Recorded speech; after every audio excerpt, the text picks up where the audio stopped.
Hello good people, I'm going to talk about writing condensed electron configurations. So what is a condensed electron configuration? Before I answer that, let's revisit the normal electron configurations that we have been writing so far. I'm going to write out the electron configuration for neon. So here is the chemical symbol for neon, Ne.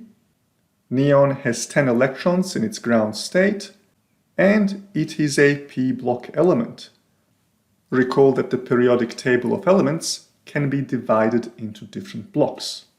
The elements highlighted in red are s-block elements, whereas the elements highlighted in green are p-block elements.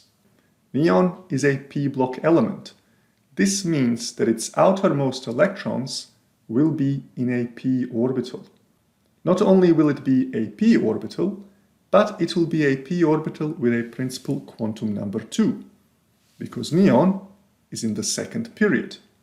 How many electrons will be there? Well, neon is in the second row of the p-block elements, which means there will be 6 electrons. So the outermost orbital for neon will be 2p, 6. And now I need to fill in what comes before. I will have 1s2 and 2s2. Alright, let's do the same thing for magnesium.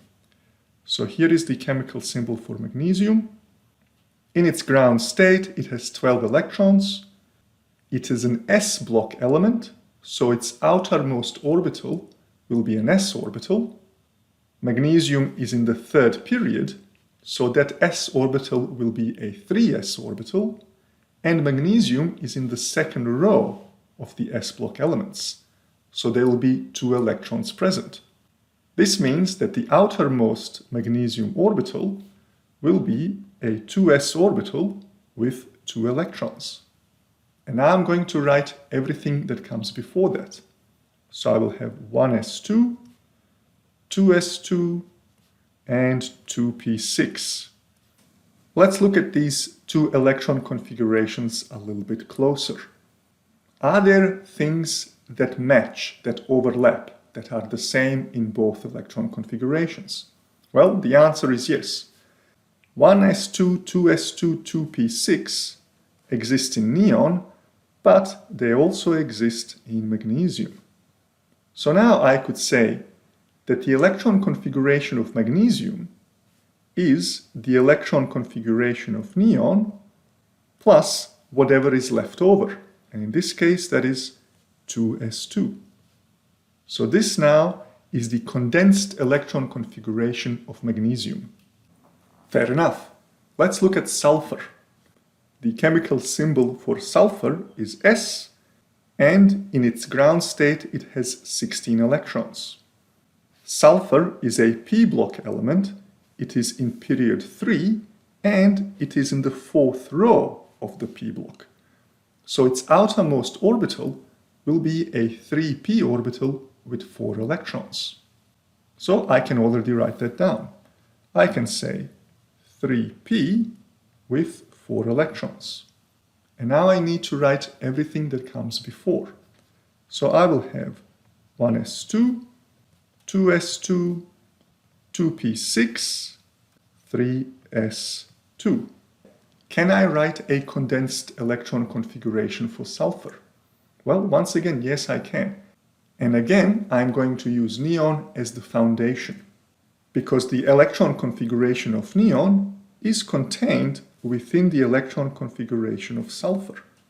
So now I could say that the condensed electron configuration of sulfur is the electron configuration of neon plus 3s2, 3p4. The general rule for writing condensed electron configurations is to take the electron configuration of the previous noble gas and then add the difference. So let's say I wanted to write the condensed electron configuration of calcium. I'm going to write Ca for calcium, and now I'm going to use the periodic table. The previous noble gas with respect to calcium is argon. So I'm going to put argon in square brackets. And now I'm going to use my knowledge and understanding of the periodic table to figure out what comes after. In other words, what is the difference between the electron configuration of argon and the electron configuration of calcium? Argon has 18 electrons. Calcium has 20. So calcium will have 2 more electrons. Argon is a p-block element. What is more, it is in period 3 and it is in the 6th row. So its outermost electrons will be in a 3p orbital and there will be 6 of them. Which orbital comes after the 3p orbital? Well, the next one is the 4s orbital. So that is what I can write down here. 4s. How many electrons will be there? Earlier I said that argon has 18 electrons and calcium has 20 electrons. In other words, 2 more electrons. So I'm going to place a little 2 here. And this makes sense in terms of element blocks. If I look at calcium, calcium is an s-block element. It is in the 2nd row, so there will be 2 electrons in its outermost s orbital. And it is in period 4, so that outermost s orbital is a 4s orbital.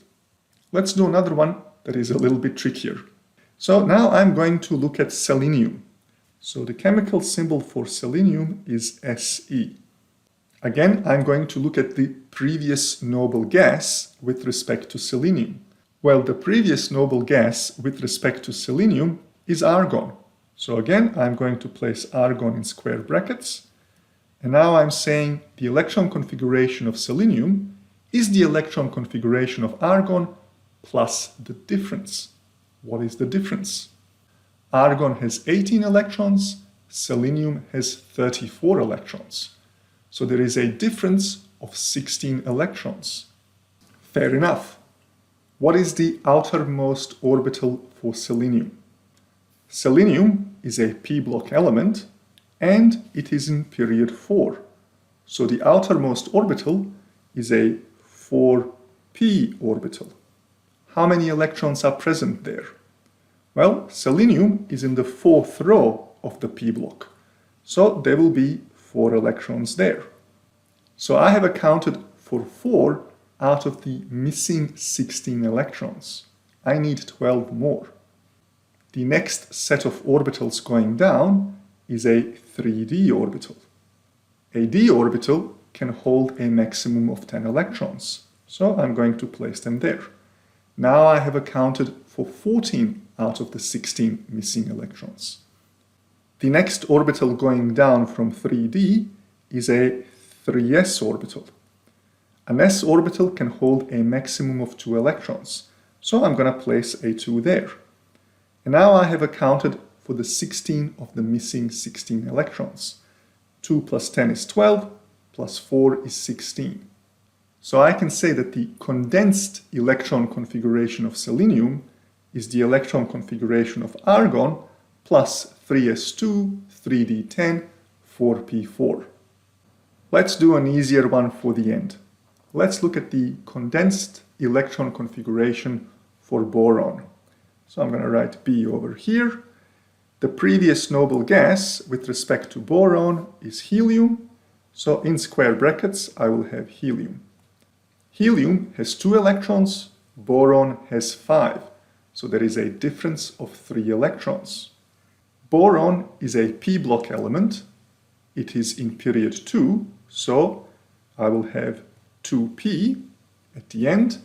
And seeing how boron is in the 1st row of the p block, there will be 1 electron there. So now I have accounted for 1 out of the 3 missing electrons. Going down from the 2p orbitals, I have the 2s orbital. The 2s orbital can carry a maximum of 2 electrons. So now I have the 3 missing electrons. And finally I can say that the condensed electron configuration of boron is the electron configuration of helium plus 2s2 and 2p1. Before you go screaming into the pillow again, keep in mind that yes, you can write out the full electron configurations.